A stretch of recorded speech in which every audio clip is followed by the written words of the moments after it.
Hello friends, welcome to Sunwin kitchen. இன்றைக்கி நம்ம கிச்சனில் இட்லி தோசைக்கு சூப்பரான டேஸ்ட்டில் சட்னி ரெசிபி தான் பார்க்க போகிறோம்.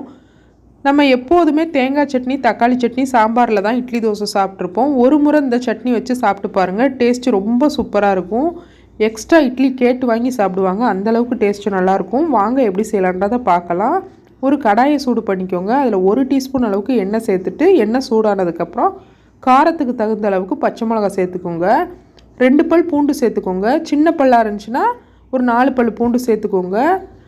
பெரிய வெங்காயம் 1 வெங்காயம் கட் பண்ணி சேர்த்துட்டு கொஞ்சமாக கருவேப்பிலை சேர்த்துட்டு ஒரு 2 நிமிஷம் மட்டும் வதக்கிக்கோங்க. இந்த சட்னிக்கு வந்து பெரிய வெங்காயம் தான் டேஸ்ட்டு வந்து நல்லாயிருக்கும். அதனால் சின்ன வெங்காயம் சேர்க்காமல் பெரிய வெங்காயமே சேர்த்துக்கோங்க.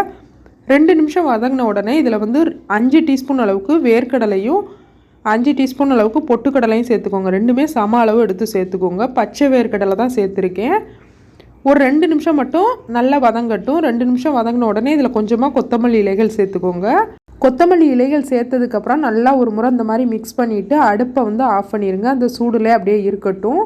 இப்போ வந்து சட்னிக்கு வந்து நம்ம வதக்கியாச்சு. இது நல்லா ஆறுனதுக்கப்புறம் இதை ஒரு மிக்ஸி ஜாருக்கு அப்படியே மாற்றிடுங்க. மாற்றிட்டு இதுக்கு தேவையான அளவுக்கு உப்பு சேர்த்துட்டு கொஞ்சமாக தண்ணி சேர்த்து இதை நல்லா அரைச்சிட்டு வந்துடுங்க. நம்ம எப்போதும் சட்னி அரைப்போம் பார்த்திங்களா, அந்த மாதிரி நல்லா அரைச்சிருங்க. இப்போ நமக்கு சட்னி வந்து சூப்பராக ரெடி ஆயிடுச்சு. ஒரு மிக்சிங் பவுலில் இந்த சட்னியை வந்து அப்படியே மாற்றிடுங்க. மாற்றிட்டு நீங்கள் தண்ணி வந்து எந்த அளவுக்கு வேணுமோ அந்த அளவுக்கு சேர்த்துக்கலாம். இந்த சட்னி வந்து ரொம்ப கெட்டியாக இல்லாமல் கொஞ்சம் தண்ணியாக இருந்தால் தான் டேஸ்ட் வந்து நல்லாயிருக்கும். தண்ணி நீங்கள் அதனால் எந்த அளவுக்கு உங்களுக்கு தேவையோ அந்த அளவுக்கு சேர்த்துட்டு நல்லா மிக்ஸ் பண்ணிவிட்டு இப்போ ஒரு தாளிப்பு கரண்டியில் 1 டீஸ்பூன் எண்ணெய், கடுகு, உளுத்தம்பருப்பு, கருவேப்பிலை, காஞ்ச மிளகாய் சேர்த்து தாளித்து இதில் கொட்டிட்டீங்க அப்படின்னா சட்னி வந்து சூப்பராக ரெடி ஆயிரும். இந்த சிம்பிளான சட்னி ரெசிபியை கண்டிப்பாக நீங்களும் ட்ரை பண்ணி பாருங்கள். பார்த்துட்டு எப்படி வந்துச்சுன்றதை மறக்காமல் சொல்லுங்கள். இந்த வீடியோ உங்களுக்கு பிடிச்சிச்சுன்னா இந்த வீடியோக்கு லைக் பண்ணிக்கோங்க. என்னோடய சேனலை சப்ஸ்கிரைப் பண்ணிக்கோங்க. தேங்க்யூ.